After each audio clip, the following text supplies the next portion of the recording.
जब तक हमारे साथ गरीब, दलित, पिछड़ा वर्ग और ये अल्पसंख्यक लोगों का सहयोग है, साथ है, तब तक दुनिया में कोई हमारा कुछ भी बाल बांका नहीं कर पाए।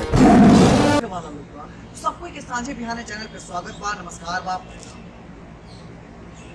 आज हम जो ना फिल्म के ट्रेलर के रिव्यू करे खातिर आइल। ट्रेलर के नाम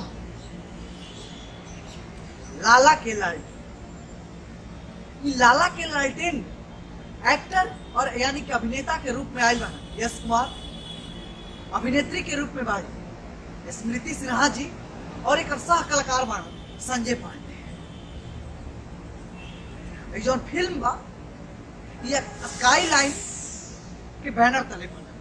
लाला यादव का आज के बाद एक ही मुहिम होगा, कुर्ता नीचे और गंजी ऊपर।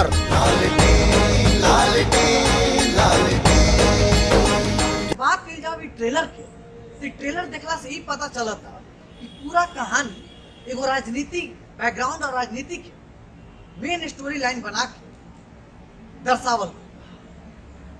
इनमें जौन यश कुमार बाणन वो लाला यादव के कैरेक्टर और ये लाला यादव के कैरेक्टर देख के लागत था कि बिहार के पूर्व मुख्यमंत्री लालू प्रसाद यादव से मिलत जुलत। वैसा ही हेयर स्टाइल बा, वैसा ही कान के बाल निकलल बा और वैसा ही डायलॉग बोलत था। और एक करता धरता यानी कि लालू प्रसाद के जौन राजनीति में आवे से पहले की जौन उनका कैरेक्टर रहे या फिर जौन उनका बैकग्राउंड बा उहे में लाला यादव के।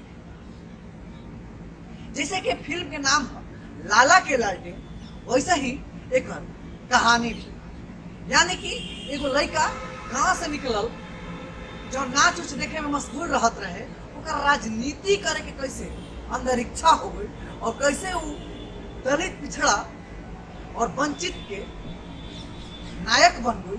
ये पूरा तरीका से कहानी के दर्शावल। एमे लालू यादव के वो हर एक कार्य के दिखावल गइल बा, हर एक घटना के दिखावल गइल बा जवन उनका जिंदगी में घटल या घटत बा। ये बायोपिक तो ना है लालू प्रसाद यादव के, लेकिन उनका जीवन के आधार के मान के ही कहानी के नरेट करी।